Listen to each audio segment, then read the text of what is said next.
Billionaire laughed. When homeless girl said she could heal him, then she revealed the impossible truth. The last thing Marcus Thornton expected that frozen December morning was for a filthy 8-year-old to change his entire world. But sometimes, miracles arrive covered in dirt and desperation. Before we dive into the story, drop a comment below and tell us where you're watching from. Enjoy the story. The Metropolitan Boston Hospital Charity Gala sparkled with champagne and diamonds. 200 of the city's wealthiest gathered to celebrate their own generosity. Marcus Thornton sat in his wheelchair near the massive windows overlooking the snow-covered gardens, a 32-year-old island of bitterness in a sea of false cheer. His black tuxedo hung perfectly on his still athletic frame, but his legs remained motionless beneath the expensive fabric, dead weight that had defined his existence for 5 endless years. "More champagne, Mr. Thornton?" A server hovered nervously. "Why not?" Marcus muttered, his jaw tight. "It's not like I'm driving." The server flinched at the dark humor and hurried away. Marcus stared at his reflection in the window, seeing the ghost of who he used to be. 5 years ago he'd been unstoppable, the youngest CEO in Thornton Industries history, engaged to the woman he loved, with a baby on the way. Then came that rainy night, the screech of tires, the sickening crunch of metal, and the moment his entire world shattered into 1,000 irreparable pieces. The accident had taken everything. His fiancée Sarah died on impact, along with their unborn daughter. He'd survived, if you could call it that, paralyzed from the waist down. The drunk driver turned out to be some nobody who died at the scene, leaving Marcus with no one to blame, no one to hate except himself for being behind the wheel. "Marcus, darling." His sister-in-law Victoria glided over, her red dress probably costing more than most people's monthly rent. "You really should mingle. People are asking about you." "People can keep asking," Marcus said flatly. "I'm here because the board insisted. I've shown my face. That's enough." Victoria's perfectly painted lips pressed into a thin line. "Your brother Daniel is concerned about you. We all are. You can't hide in that chair forever." "Interesting choice of words," Marcus said, his voice like ice. "Hide in the chair, as if I have a choice." Before Victoria could respond, a commotion erupted near the main entrance. Raised voices, someone shouting, and then a small figure burst through the crowd like a desperate missile. A little girl, maybe 7 or 8 years old, her clothes filthy and torn, her dark hair matted, streaked through the elegant crowd like a ghost from another world. Security guards chased after her, but she was quick, darting between startled guests who jumped back, as if poverty might be contagious. The girl's eyes scanned the room with frantic intensity until they locked onto Marcus. She ran straight for him. "Please!" the girl cried out, her voice raw with desperation. "Please, sir, I can help you. I know I can." 2 security guards grabbed her before she reached Marcus's wheelchair. She struggled in their grip, her small body twisting violently. "Let me go, please. I need to talk to him. I can make him walk again." The entire ballroom fell silent. 200 pairs of eyes turned to watch the spectacle. Marcus felt heat rising in his chest, a familiar cocktail of humiliation and rage. "Another scam artist," Victoria said loud enough for nearby guests to hear. "How did this street urchin even get in here?" "I'm not lying," the girl screamed, tears streaming down her dirt-smudged face. "I can heal him. Please, I just need one chance. My brother is dying and I need help, and I can trade. I can make him walk. I swear on my life I can." Marcus should have looked away, should have let security drag her out, but something in her eyes stopped him. Not hope exactly. Certainty. This child believed what she was saying with every fiber of her being. "Pathetic," Victoria scoffed. "Remove her immediately." "Wait!" The word came out of Marcus's mouth before his brain engaged. "Let her go." The guards hesitated. Victoria's eyes widened. "Marcus, don't be ridiculous. She's clearly disturbed or running some kind of con." "I said let her go." Marcus's voice carried the authority of a man who'd commanded boardrooms before he'd lost everything that mattered. "Now!" The guards released the girl. She stumbled forward, catching herself on the arm of Marcus's wheelchair. Up close, she was even more heartbreaking. 8 years old, maybe, with enormous green eyes that seemed too old for her young face. Her hands were calloused and scarred, her clothes held together with safety pins and hope. "Thank you," she whispered, her voice shaking. "Thank you, sir." "You have 30 seconds, Marcus said coldly. "Then security throws you out. Make it count." Bidedin, the girl took a deep breath, wiping tears from her face with a filthy sleeve. "My name is Lily. My little brother Tommy is 6. He has leukemia. The hospital says he needs a transplant and treatments that cost $400,000. We don't have any money, we don't have anyone. Our mum died 2 years ago, and we've been on the streets ever since." "And you think you can heal me?" Marcus said, his tone dripping with sarcasm. "Let me guess, you're some kind of miracle worker, angel sent from heaven." "No, sir."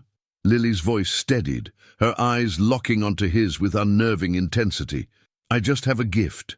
I don't understand it, but I can feel people's pain. I can feel where they're broken inside, and sometimes when I touch them I can help them heal. Not always, not everyone, but you." She reached out one small, trembling hand. "You, I can help. I know it. I feel it." The ballroom was completely silent now. Someone coughed. A glass clinked somewhere far away. Marcus stared at this impossible child, making impossible claims. Every rational bone in his body screamed that this was madness. But somewhere deep in his chest, something he thought had died 5 years ago flickered to life. Hope. And hope, Marcus had learned, was the most painful emotion of all. "You want me to believe," Marcus said slowly, "that you, a homeless child, can cure paralysis that teams of the world's best doctors said was permanent. And in exchange, I what? Pay for your brother's treatment?" "Yes, sir." Lily didn't blink, didn't waver. "That's the most ridiculous thing I've ever heard." "I know, sir. It's impossible." "I know that too, sir. I should have security throw you out right now." "You should," Lily agreed. "But you won't." Marcus felt his breath catch. Because she was right.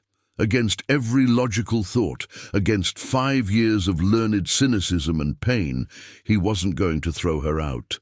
"Why not?" he heard himself ask. Lily's eyes softened, and for a moment she didn't look like a desperate child. She looked ancient and wise and infinitely sad. "Because you feel it too, the connection. You felt it the moment you saw me, didn't you? Like something clicked into place, like you were supposed to meet me." Marcus's hands gripped the armrests of his wheelchair so hard his knuckles turned white. Because she was absolutely right. The moment he'd seen her, something had shifted in his chest. Recognition. Impossible, insane recognition. "This is absurd," Victoria interjected, her voice sharp. "Marcus, don't let this little con artist manipulate you. She's obviously rehearsed this whole performance, probably has a whole team working with her." "I don't have anyone," Lily said quietly. "Just Tommy. And he's dying." Marcus studied her face, searching for any sign of deception, any hint of the con. But all he saw was a child carrying the weight of the world on 2 small shoulders. "Fine," Marcus heard himself say. "One chance. Tomorrow. My estate. 9 in the morning. If you're not there, or if this is a trick, you'll regret it. Understood?" Lily's face transformed, desperation melting into something like joy. "Thank you. Thank you so much. I promise I won't let you down. We'll see." Marcus gestured to the guards. "Escort her out carefully."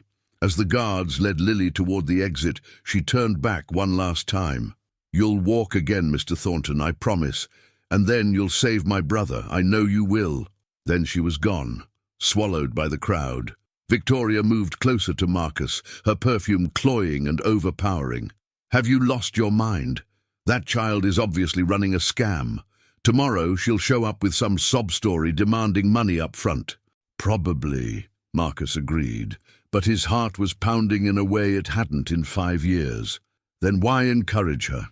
Marcus turned his wheelchair toward the exit, suddenly exhausted by the noise and the people, and the pity in everyone's eyes.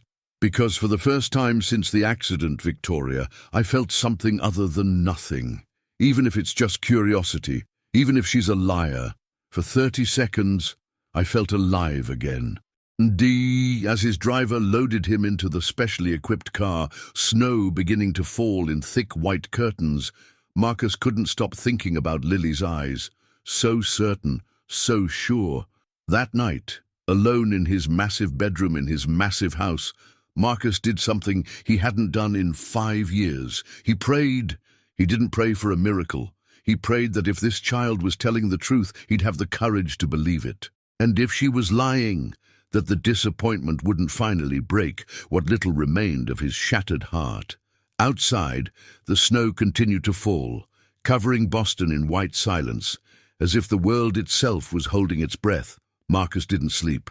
By 4 a.m, he'd convinced himself a dozen times not to go through with it, and a dozen times talked himself back into seeing it through.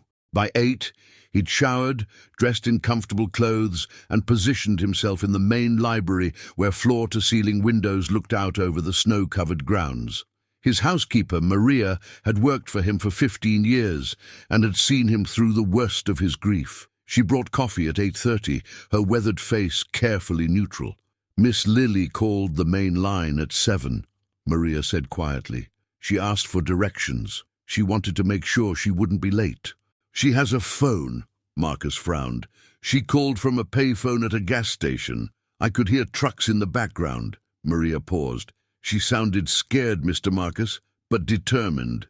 At 8:55, the gate intercom buzzed.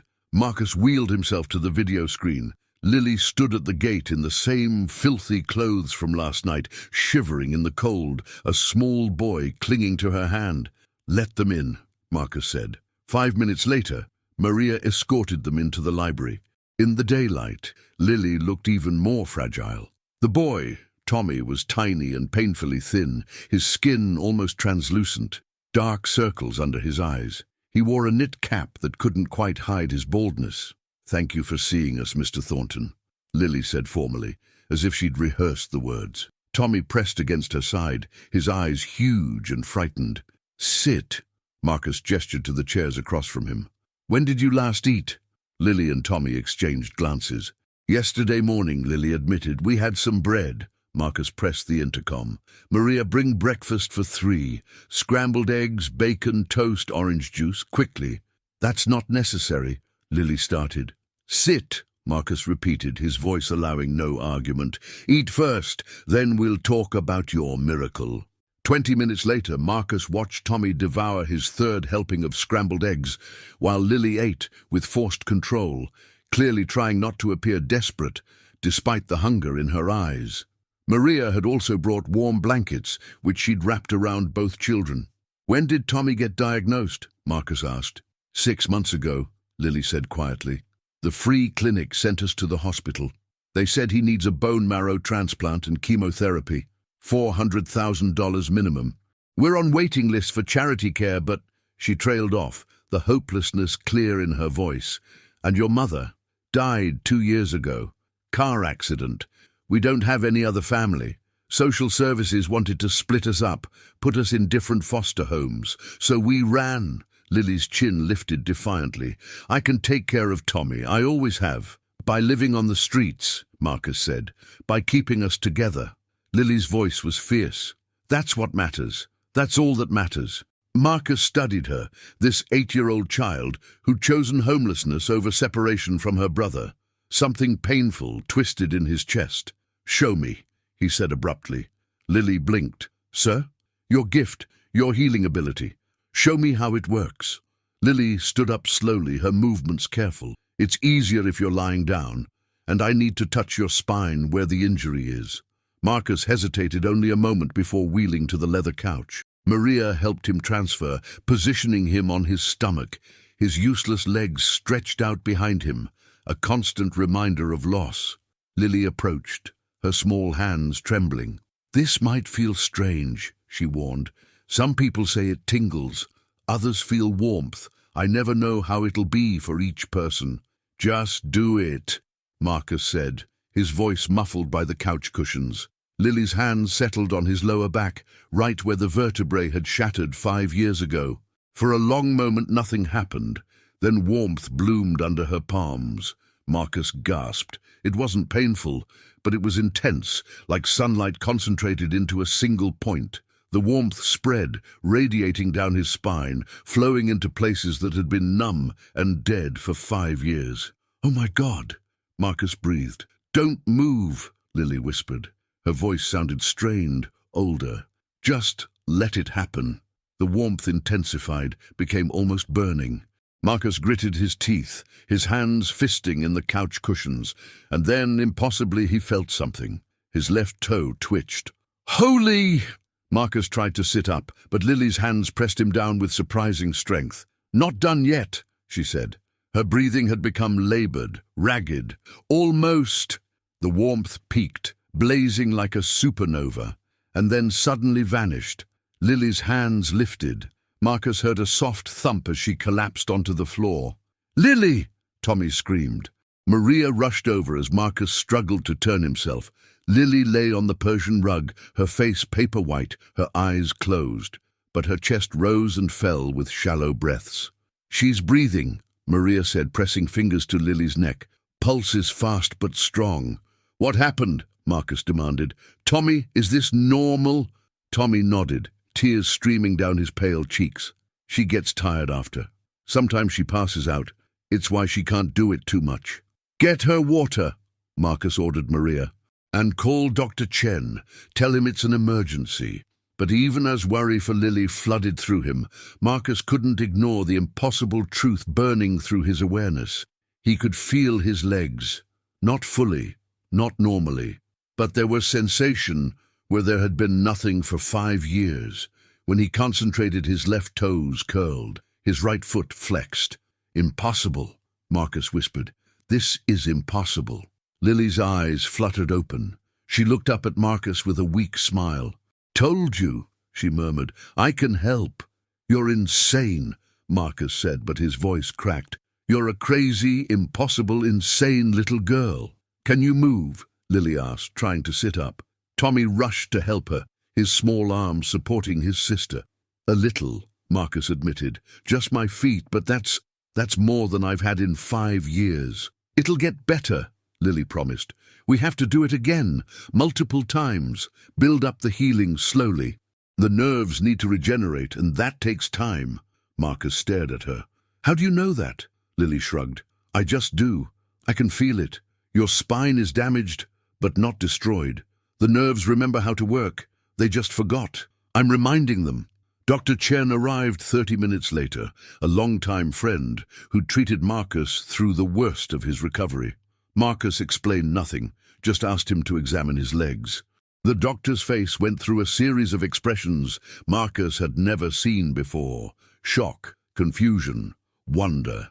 "There's neural activity," Dr. Chen said, staring at his tablet readings. "Significant neural activity." "Marcus, this is impossible. Your injury was complete. There should be nothing. But these readings—" He looked up, his eyes wide. "What happened?" Marcus looked at Lily, who sat curled up on the couch next to Tommy, both children watching him with exhausted but hopeful eyes. "I think," Marcus said slowly, "I might have just witnessed an actual miracle." Within 2 hours, Dr. Chen had run every test his portable equipment allowed. Within 4 hours, he'd called in 2 specialists. By evening, Marcus's estate was filled with medical professionals, all trying to understand how a man with a complete spinal injury could suddenly demonstrate significant neural regeneration. Marcus told them nothing about Lily. He simply claimed he'd woken up with sensation. The doctors theorized spontaneous regeneration, unprecedented but not impossible. Marcus let them theorize. Meanwhile, he'd had Maria prepare 2 of the guest bedrooms. Lily and Tommy hadn't argued. They were too exhausted, too malnourished, too desperate. Tommy had fallen asleep almost immediately in a bed that probably seemed like heaven after months of sleeping in doorways and shelters. Lily had tried to stay awake, clearly uncomfortable in such luxury, but exhaustion claimed her too. Maria had gently removed her filthy clothes and dressed her in one of the oversized T-shirts kept for guests. Even in sleep, Lily's face looked worried, her small hand reaching out as if searching for her brother. Marcus sat in his wheelchair outside Lily's room at midnight, staring at nothing. Everything he knew about the world had just been torn apart. Miracles weren't real. Magic wasn't real. But he'd felt Lily's power flowing through him, impossible and undeniable. "You care about them already," Maria said softly, appearing beside him with her customary silence. "I can see it in your face." "They're children who need help," Marcus said gruffly. "That's all." Maria's tone suggested she didn't believe him for a second. "When was the last time you let yourself care about anyone, Mr. Marcus?" Marcus's jaw tightened. "Not since I lost everyone worth caring about. That's not living. That's just existing." Maria touched his shoulder gently. "These children, they need you, but I think maybe you need them too. That little girl, she looks at you with such hope, and you look at her like..." "Like what?" Marcus demanded.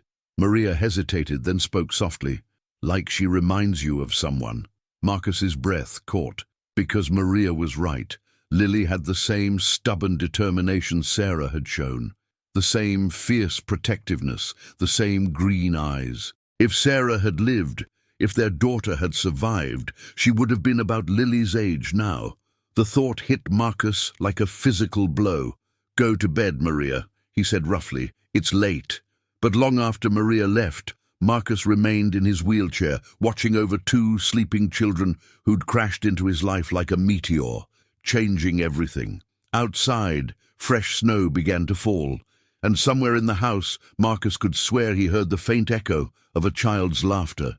But when he wheeled himself toward the sound, he found only empty hallways and shadows. Still, for the first time in 5 years, Marcus Thornton went to bed without the crushing weight of despair sitting on his chest. In the darkness, his left toes curled and flexed, impossible but real, and Marcus fell asleep thinking of green eyes and small hands that might just save him. Marcus woke at dawn to the sound of screaming. He jerked upright in bed, heart pounding, and grabbed for the wheelchair. The screaming continued, high-pitched and terrified. "Tommy!" Marcus propelled himself down the hallway with desperate speed, his newly awakened legs useless, but his arms strong from 5 years of pushing himself everywhere. He burst into Tommy's room to find Lily already there, holding her brother as he thrashed in the grip of a nightmare. "Shh, baby, I'm here," Lily murmured, rocking Tommy. "It's okay, you're safe, I'm right here." Tommy's eyes snapped open, wild and disoriented. "Lily?" "Right here, Tommy, always right here." The little boy dissolved into tears, clinging to his sister. Marcus remained in the doorway, feeling like an intruder in this private moment of pain. Maria appeared behind him. "Nightmares?" "Apparently," Marcus murmured. They watched as Lily soothed her brother, humming a soft melody that seemed vaguely familiar. Slowly, Tommy's breathing calmed. His grip on Lily relaxed. "You were gone," Tommy whispered. "In the dream, they took you away and I couldn't find you." "Never," Lily promised fiercely. "They'll never separate us, I won't let them." Tommy noticed Marcus in the doorway and flinched, pressing closer to Lily. "Good morning," Marcus said awkwardly. "I heard the noise. I wanted to make sure everything was all right."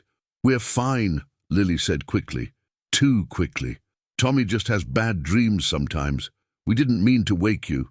"You didn't," Marcus lied. "I was already up. Would you two like breakfast?" An hour later, they gathered in the sunlit breakfast room. Tommy ate with more appetite than the previous day, some color returning to his pale cheeks. Lily remained watchful, her eyes tracking every movement Maria made, as if cataloguing potential threats. "We should talk about logistics," Marcus said, setting down his coffee. "Dr. Chen wants to run more tests today.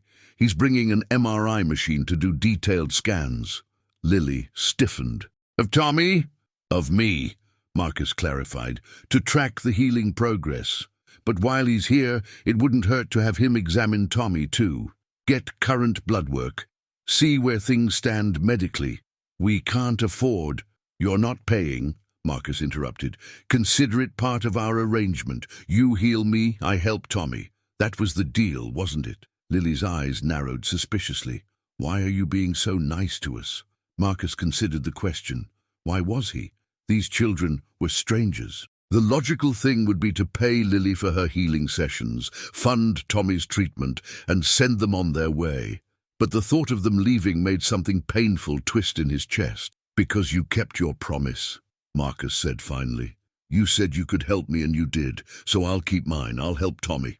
"Just like that?" Lily's skepticism was clear. "Just like that." Tommy tugged on Lily's sleeve. "He's nice, Lily. I think we can trust him." Lily's expression softened as she looked at her brother. "Maybe," she conceded. "But we stay careful, okay? We always stay careful." Marcus understood that wariness. These children had learned the hard way that adults couldn't be trusted. They'd lost their mother, been failed by the system, and survived on the streets through caution and determination. Earning their trust would take time. Dr. Chen arrived at 9 with 3 colleagues and enough medical equipment to stock a small hospital. For the next 4 hours, Marcus endured every scan and test imaginable. The results were consistent: significant neural regeneration in areas that should have been permanently dead. "It's unprecedented," Dr. Chen kept saying, his excitement barely contained. "Marcus, this could change everything we know about spinal injury treatment. We need to publish, do a full case study." "No," Marcus said flatly. Dr. Chen blinked. "But no publicity, no case studies. This stays private." "Marcus, people need to know this is possible. Other patients can wait," Marcus interrupted. "I'm not ready to be a medical curiosity. When and if I decide to go public, you'll be the first to know. Until then, this information stays in this room." Dr. Chen looked like he wanted to argue, but nodded reluctantly.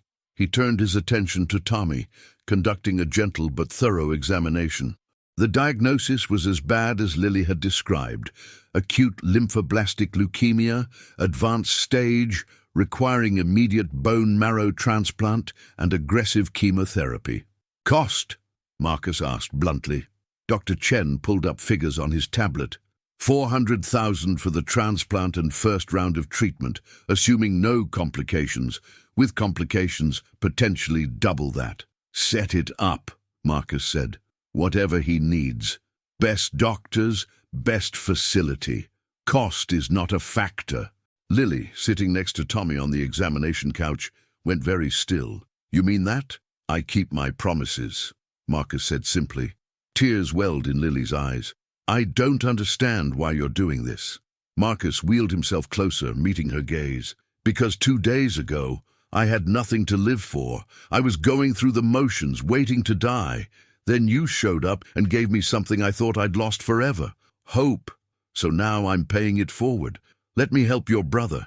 Lily launched herself at him, her small arms wrapping around his neck in a desperate hug. "Thank you," she sobbed. "Thank you, thank you, thank you." Marcus's arms came up automatically, holding her as she cried.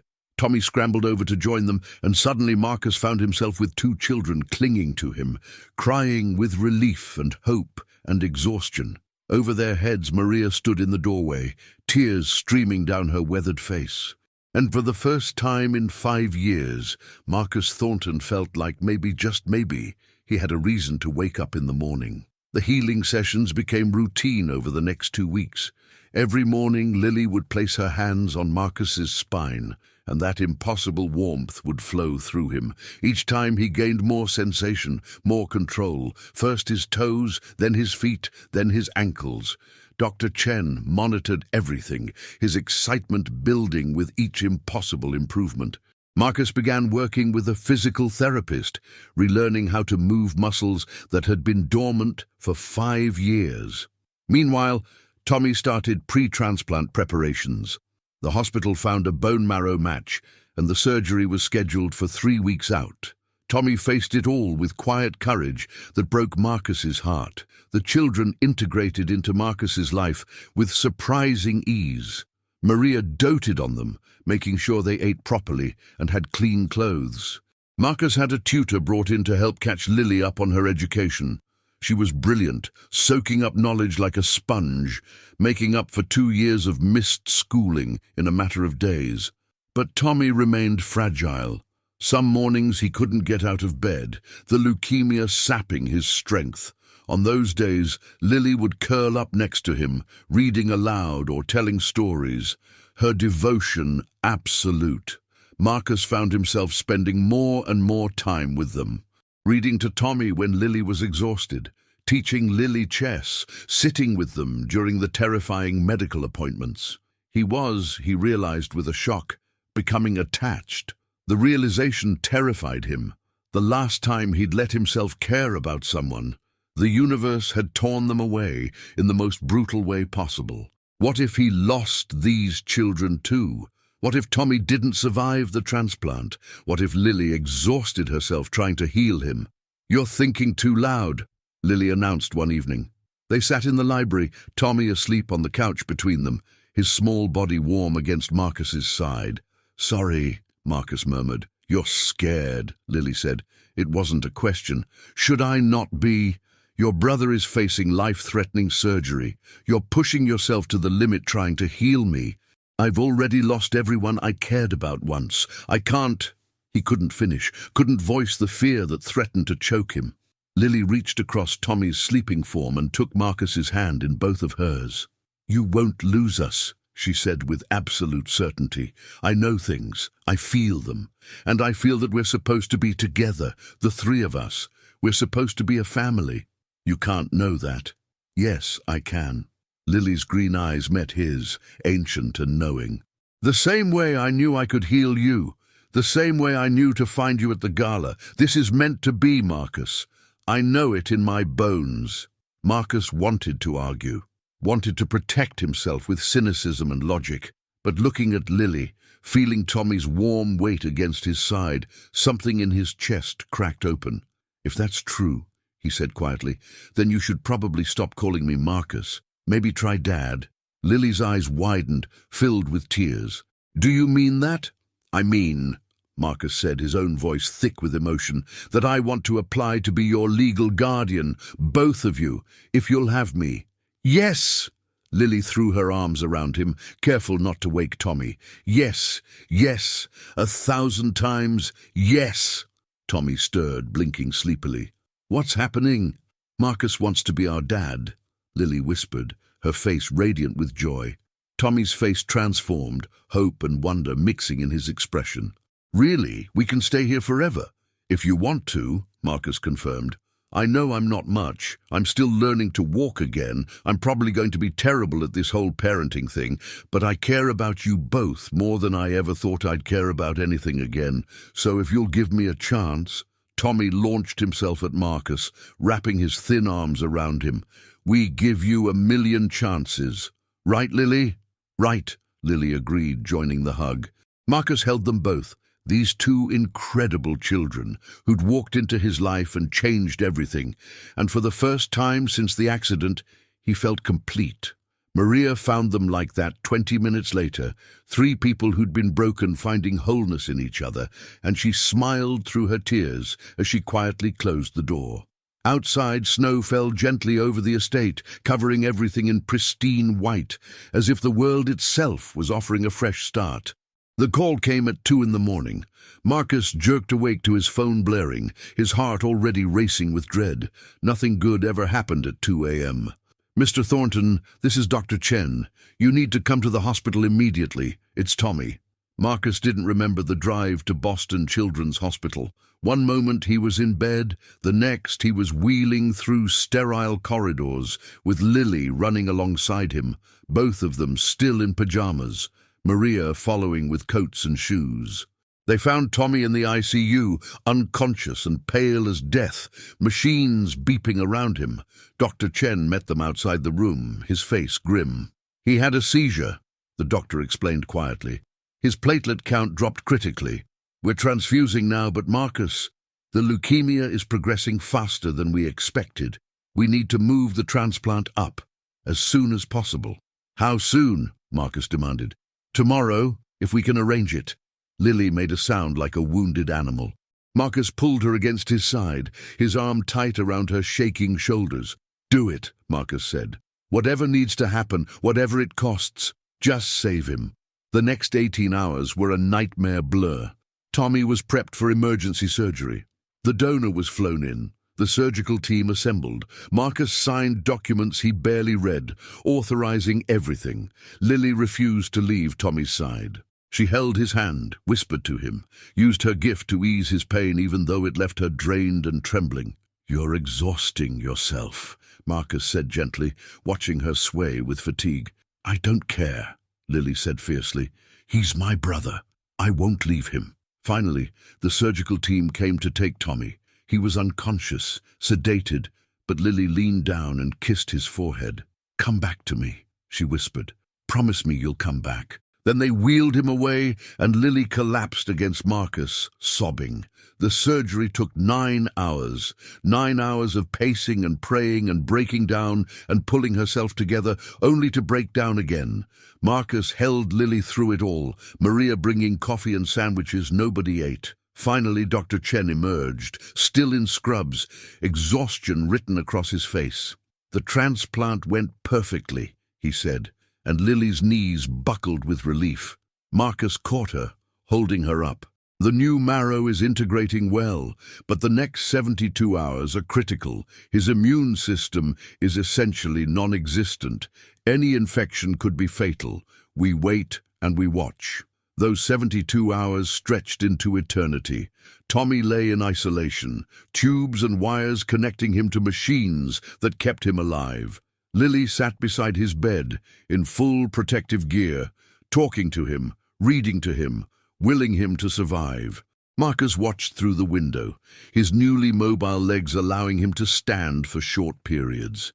He'd progressed from wheelchair to walker in recent weeks, and now he stood on shaking legs, watching the little boy who'd become his son fighting for his life. "He has to make it," Lily said during one of her brief breaks. She looked terrible, her face pale and drawn, dark circles under her eyes. "He has to. I can't lose him. I can't." "You won't," Marcus promised, pulling her into his arms. "Tommy's the strongest kid I know. He's going to beat this." But privately, Marcus prayed to every god he could think of.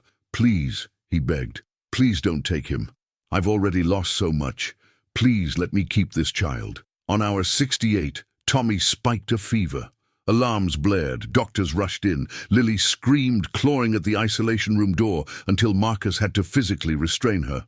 "Let me heal him," Lily sobbed. "Please, let me try." "You can't go in there, Doctor," Chen said, his voice breaking. "Your touch could introduce infection." "I'm sorry, Lily, I'm so sorry." They could only watch as the medical team fought to stabilize Tommy. His fever climbed to dangerous levels. His small body convulsed. Lily went silent, her face blank with shock and terror. Marcus held her, his own tears falling into her hair, and waited for the universe to destroy him again. But at hour 71, the fever broke. Tommy's eyes flickered open. He saw Lily through the window and smiled weakly. "Lily," his voice came through the intercom, thin and confused. "Why are you crying?" Lily pressed her hands against the glass, tears streaming down her face. "Because you scared me, you little monster. Don't ever do that again." "Okay," Tommy agreed, his eyes already drooping. "Love you, Lily. Love you too, baby." Dr. Chen let out a breath he'd been holding for 3 days. "He's through the worst of it. The marrow is taking. He's going to make it." Lily turned and buried her face in Marcus's chest, her whole body shaking with sobs of relief. Marcus held her tight, his own tears falling freely, his legs trembling, but holding him up. "We're going to be okay," Marcus whispered. "All 3 of us. We're going to be okay." And for the first time since that terrible phone call, Marcus believed it. Recovery was slow but steady. Tommy remained in the hospital for 3 weeks, his new immune system gradually strengthening. The cancer was in remission. He'd need chemotherapy and monitoring, but Dr. Chen was optimistic. Meanwhile, Marcus's progress continued. 6 weeks after Lily's first healing session, he took his first steps unassisted. 10 steps from his wheelchair to the window, his legs shaking, sweat pouring down his face. But he did it. Lily and Tommy had been allowed to watch via video call from the hospital. Their screams of joy had been so loud the nurses came running. "You did it!" Lily shouted through the screen. "I knew you would! I knew it!" Marcus had collapsed back into his wheelchair, exhausted and exhilarated. "We did it," he corrected. "None of this would have happened without you." The legal process to become their guardian was underway. Social services had investigated thoroughly, clearly suspicious of the whole arrangement. A billionaire suddenly wanting to adopt 2 homeless children, but the social worker, a stern woman named Patricia, had softened when she saw how the 3 of them interacted. "I've been doing this job for 20 years, Patricia said during her final visit.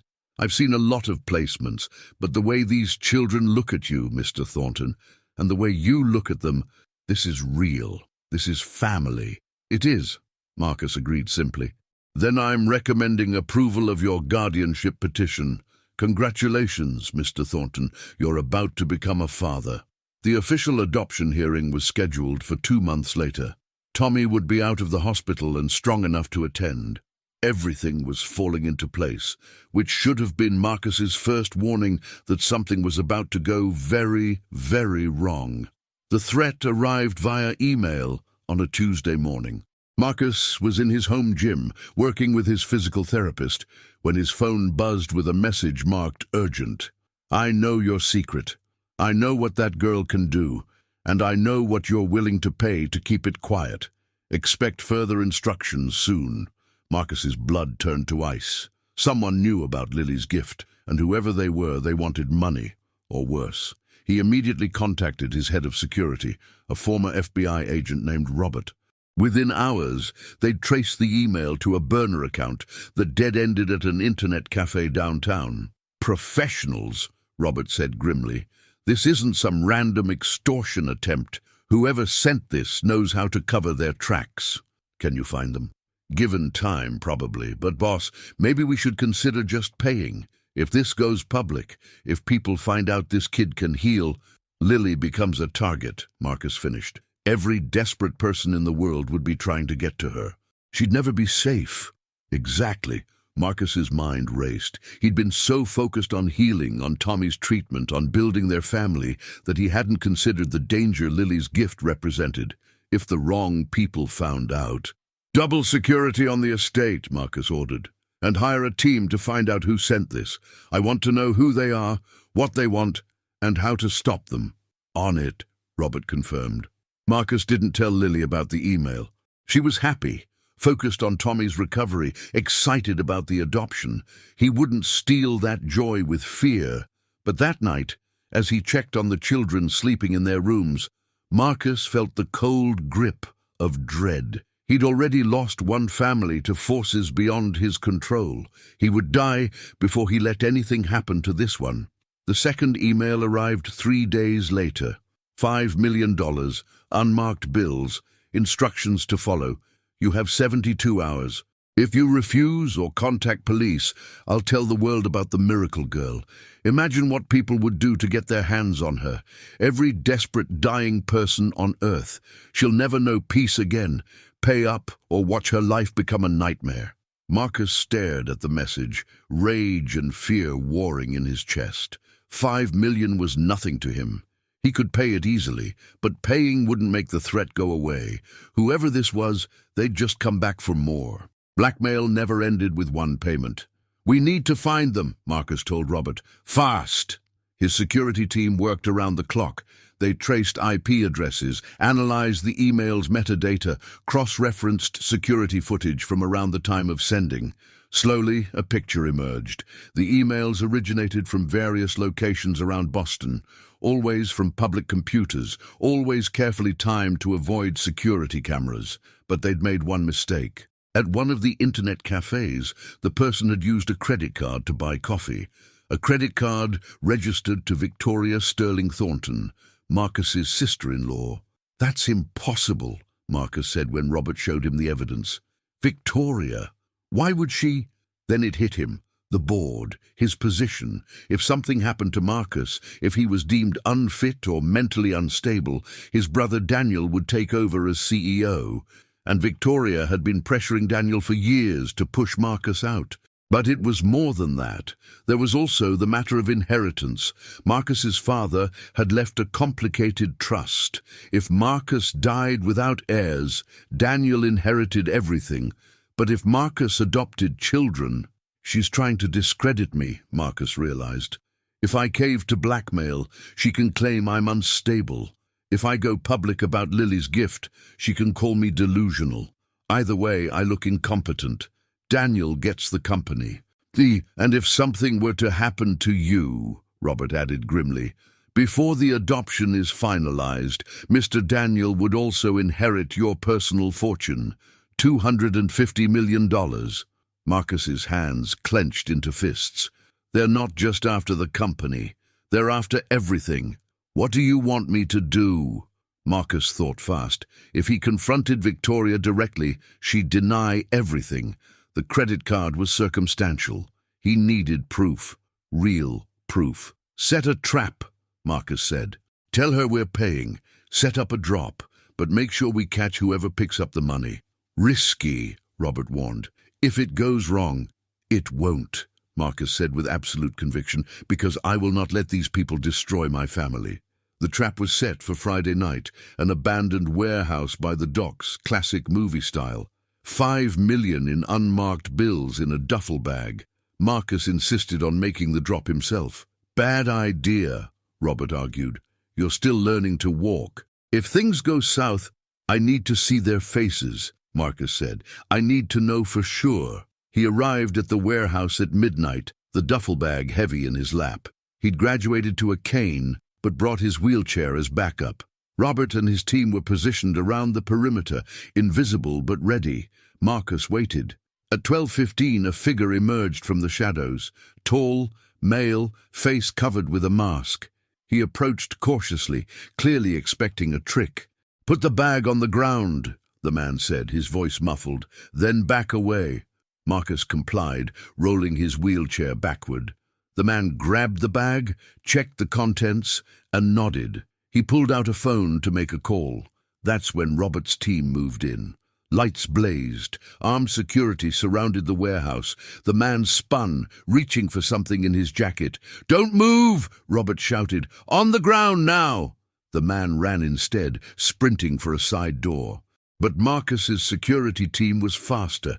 They tackled him, wrestling him to the ground, tearing off his mask. Marcus wheeled closer, his heart pounding. The face beneath the mask belonged to Richard Sterling, Victoria's brother, Marcus's cousin. "Richard," Marcus breathed, "you're in on this." Richard glared up at him, hatred burning in his eyes. "You don't deserve any of it.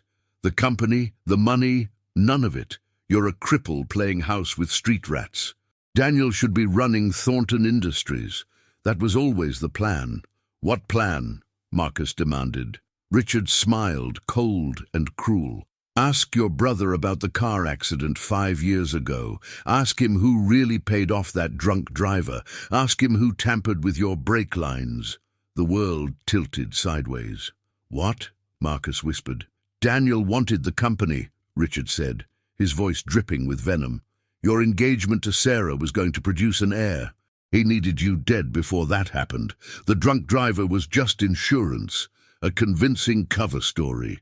"You're lying," Marcus said, but his voice shook. "Am I? Check the bank records. Follow the money trail. Daniel paid that driver $50,000 to run you off the road. Of course, he didn't expect the driver to die too. Messy, but it worked out. You lived, but you lost everything that mattered. Daniel got to play the devoted brother while positioning himself to take over. Except you refused to die. You're too stubborn to just give up and fade away." Marcus felt sick. "Sarah, my daughter, they died because Daniel wanted power," Richard finished. "And now you're about to adopt new kids, create new heirs. Daniel can't have that. So Victoria and I decided to speed things along, discredit you, take you out, whatever it takes." Rage like Marcus had never known erupted through him. 5 years. 5 years of grief, of agony, of believing it was a random accident. But it had been murder, planned, calculated murder, and his own brother had ordered it. "Where's Daniel now?" Marcus asked, his voice deadly calm. Richard's smile widened. "Home, with your new children. He invited them for dinner, said you'd be joining them, but you're here, and they're there, alone, with a man who's already killed to get what he wants." Marcus's blood turned to ice. "Robert!" "Already calling it in," Robert said, phone to his ear. "Units are heading to your estate now." But the estate was 20 minutes away. Anything could happen in 20 minutes. Marcus abandoned his wheelchair, grabbing his cane, and ran for his car. He'd just learned to walk again. It was time to see if he could save his children's lives. Marcus drove like a man possessed, his foot heavy on the accelerator, his phone on speaker, as Robert coordinated with the security team and local police. Every second felt like an eternity. "Maria's not answering her phone," Robert reported grimly. "Neither are the kids. How long until backup arrives?" 15 minutes. "But boss, you can't go in alone." Marcus hung up and pressed the gas pedal to the floor. He arrived at the estate in 12 minutes, his luxury sedan screeching to a stop in front of the main house. The gate stood open, which was wrong. The front door was ajar, which was worse. Marcus grabbed his cane and moved as fast as his recovering legs would allow. Inside, the house was too quiet. No Maria humming in the kitchen, no Tommy's laughter, no Lily reading aloud. Just silence. "Lily!" Marcus called out. "Tommy! Maria!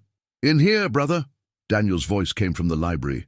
Marcus's heart hammered as he made his way there, his cane tapping against the hardwood floors. He found them in the center of the room. Lily and Tommy sat on the couch, Maria beside them. Daniel stood behind them, one hand resting on Lily's shoulder in a gesture that looked casual but felt threatening. "There you are," Daniel said pleasantly. "We were starting to worry. Dinner's getting cold."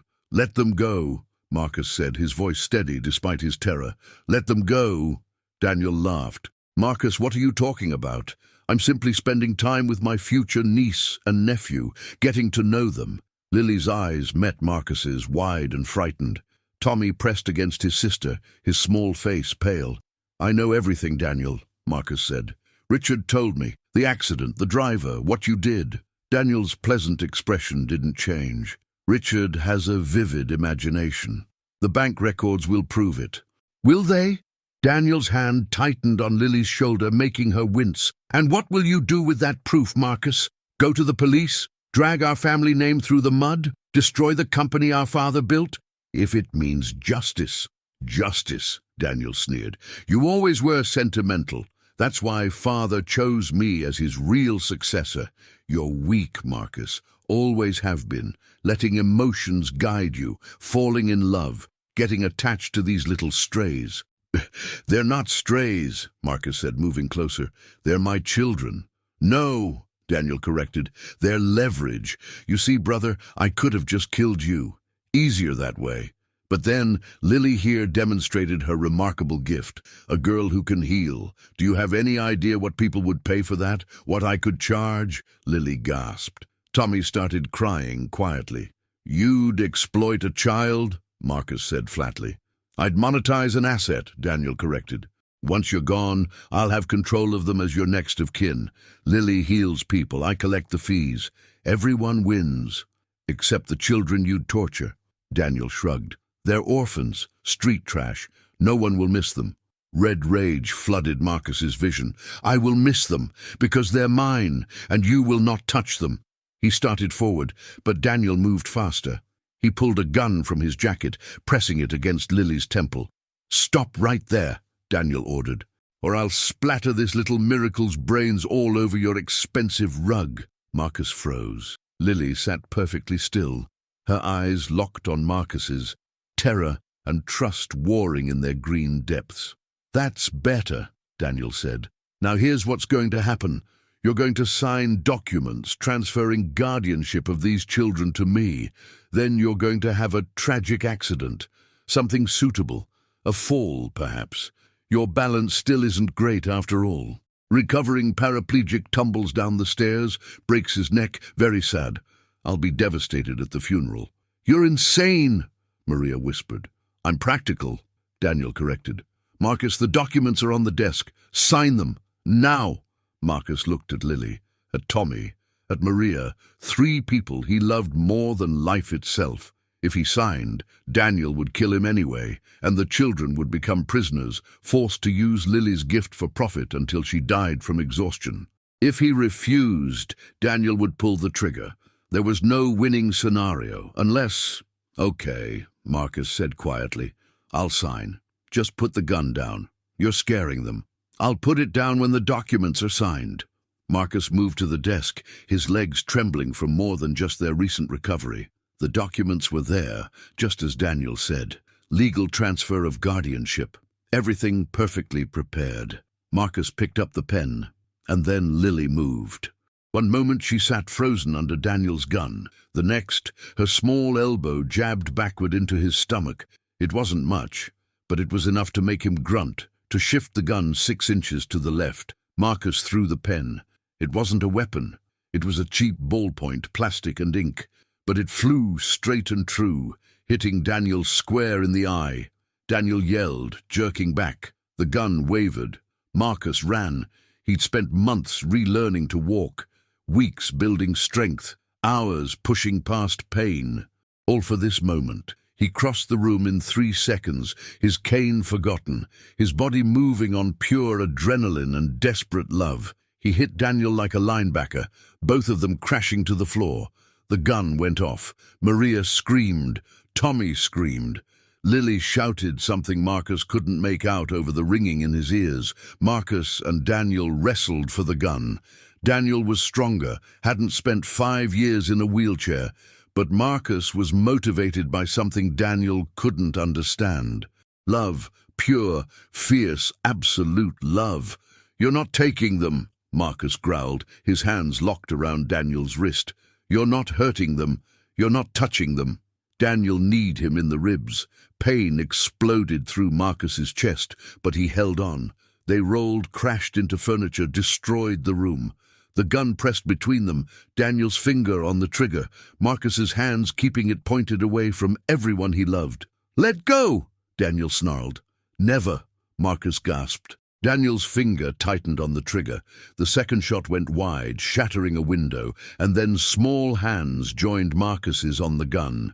Lily, brave and furious and refusing to watch from the sidelines. Together they wrenched the weapon away from Daniel. It clattered across the floor. Maria dove for it, grabbing it with shaking hands, pointing it at Daniel with surprising steadiness. "Don't move," Maria said, her voice like steel. "Don't you dare move." Daniel froze. Blood poured from his nose, where Marcus had landed a lucky punch. His eyes swelled, where the pen had struck. Outside, sirens wailed. Robert's backup, finally arriving. Marcus rolled off Daniel, gasping for air, his legs screaming in agony from the exertion. Lily immediately pressed against his side, Tommy joining her, both children clinging to him. "You okay?" Marcus asked them, his voice rough. "We're okay," Lily confirmed. "Are you?" Marcus looked at them, his children, his family. "Bruised and scared, but alive and safe." "I'm perfect," he said honestly. Within minutes, police flooded the estate. Daniel was arrested, screaming about lawyers and lawsuits. Victoria and Richard were picked up from Richard's apartment downtown. The whole conspiracy, the whole murder plot came tumbling out. Dr. Chen arrived with paramedics to check everyone over. Cuts, bruises, shock, but nothing serious.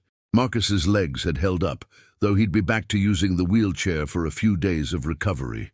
"You could have been killed," Dr. Chen said, bandaging Marcus's knuckles. "Running like that, fighting. Your body isn't ready." "My body did exactly what it needed to do," Marcus interrupted. "It protected my children." By dawn, the estate was quiet again. Police had taken statements and left. Daniel was in custody. The threat was over. Marcus sat in the library, the room still trashed from the fight, with Lily on one side and Tommy on the other. "I'm sorry," Marcus said quietly. "I brought this danger into your lives. If you'd known, you still would have taken us in," Lily interrupted. "Because that's who you are. You help people, you protect people, you love people. Even when it's dangerous," Tommy added, snuggling closer. "Especially when it's dangerous," Lily corrected. Marcus wrapped his arms around both of them. I love you too, so much, more than I ever thought possible. We love you too, Dad, Lily said. It was the first time she'd called him that. Dad. Not Marcus. Dad. Marcus felt tears sliding down his face. Say that again. We love you, Dad, both children said together, and Marcus held them tighter, his broken heart somehow made whole by two children who'd crashed into his life and changed everything. Outside, the sun rose over Boston, painting the sky in shades of gold and pink. A new day dawning for a new family built from loss and pain and impossible miracles. The trial lasted 6 months. Daniel Thornton, Victoria Sterling Thornton, and Richard Sterling were charged with attempted murder, conspiracy to commit murder, blackmail, and a dozen other counts. The evidence was overwhelming. Bank records, emails, witness testimonies. The biggest bombshell came when investigators traced the original accident. Just as Richard had claimed, Daniel had paid the drunk driver to cause a crash. The driver was supposed to survive, claim it was an accident, and accept a payoff. Instead, he'd died on impact, taking Sarah and the baby with him. Daniel had killed 3 people and destroyed Marcus's life for money and power.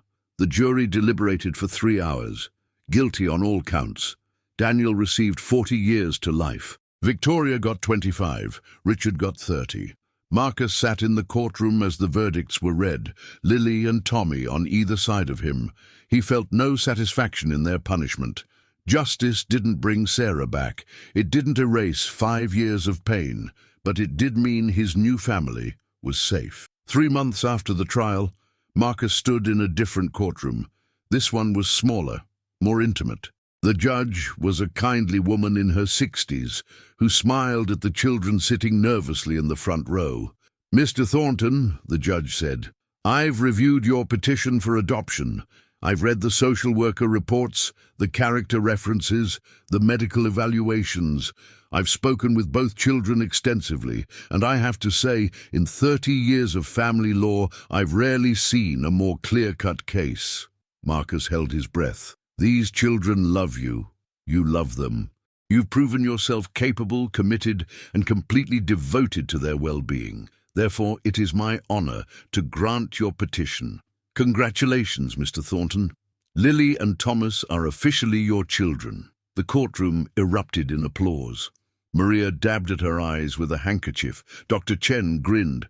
Patricia, the social worker, smiled widely, but Marcus only had eyes for Lily and Tommy.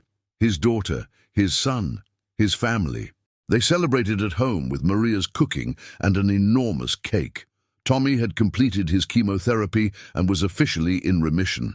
His hair was growing back in fuzzy brown waves. Color had returned to his cheeks. He looked like a normal, healthy 8-year-old boy, because he was. Marcus watched his children play in the library, the room now fully repaired from the fight months ago. Lily read aloud while Tommy built an elaborate castle from blocks. Normal, peaceful, perfect. You did it, Maria said, appearing beside him with coffee. You saved them, and they saved you. They did, Marcus agreed. I was dead inside before they arrived, just going through the motions. Now you have a reason to live, Maria finished. Marcus nodded. His legs had continued to improve with Lily's healing sessions. He could walk without assistance now, though he still tired easily. Dr. Chen said he might eventually regain full function, or he might not. It didn't matter anymore. Marcus had everything he needed right here. That night, he tucked Tommy into bed first. His son was already half asleep, worn out from celebration. Dad, Tommy murmured. Yeah, buddy?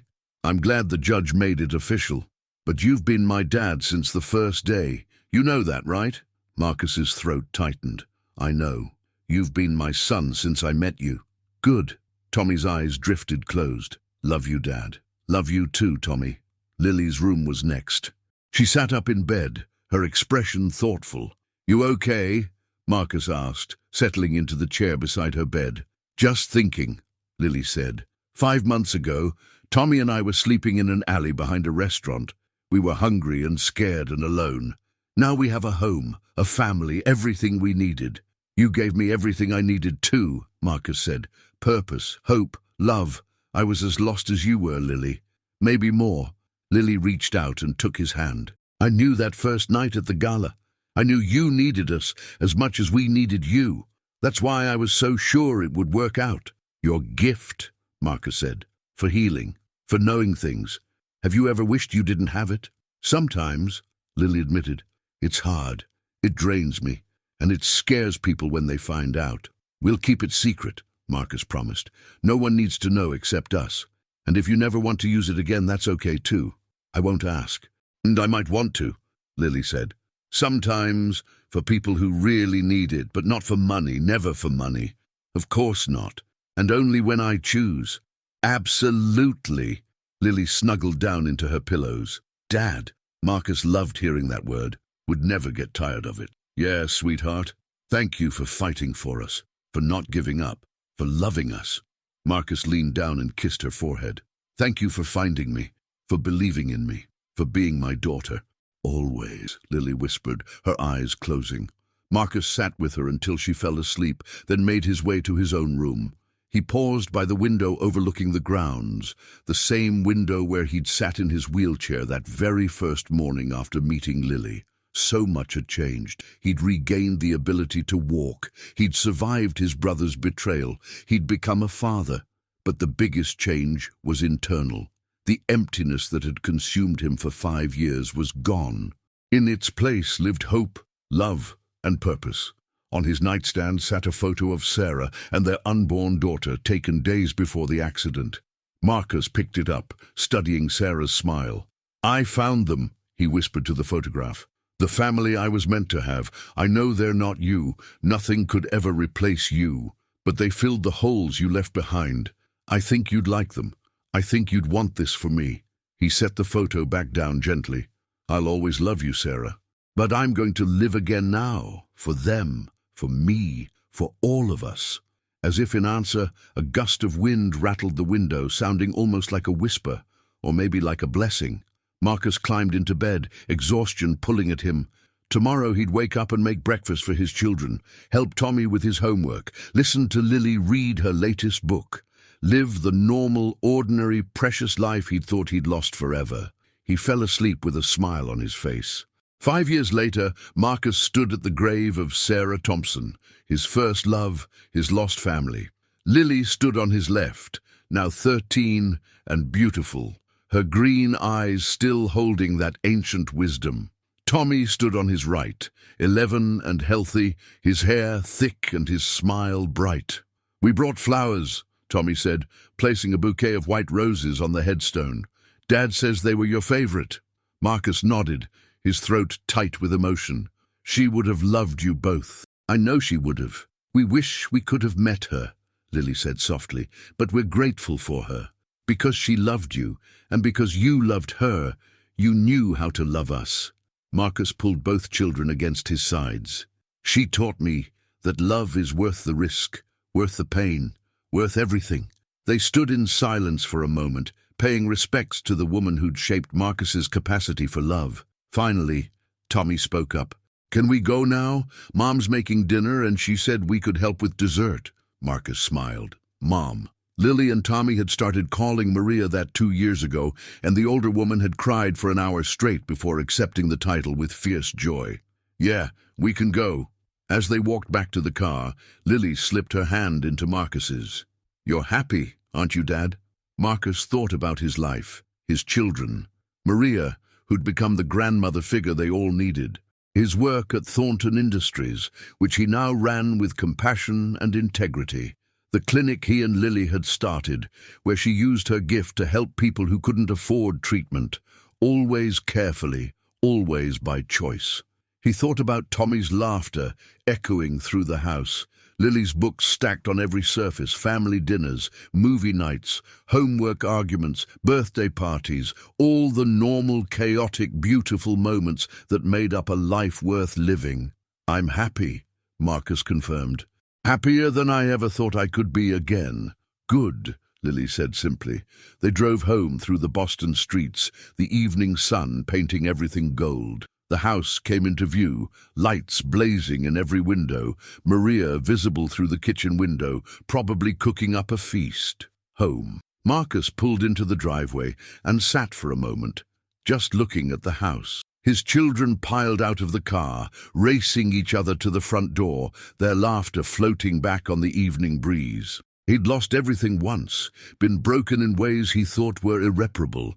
Then 2 children had crashed into his life and proved that healing was possible, that love could bloom in the darkest soil, that families could be built from broken pieces and become stronger for it. Marcus climbed out of the car, his legs strong and steady, and walked toward his home, toward his family, toward his future. The little girl who'd promised to make him walk had kept that promise, and so much more. She'd given him his life back, and he would spend every day for the rest of it, making sure she and Tommy knew they were loved, protected, and cherished. Always. The end. If this story touched your heart, don't forget to like and share it with friends and family who need to hear this message of hope. To continue supporting stories like this and gain access to exclusive content, please consider becoming a channel member by clicking the Become a Member button below. Every donation helps us continue bringing you inspiring stories like this. Comment below with your favorite part and what story you'd like to hear next.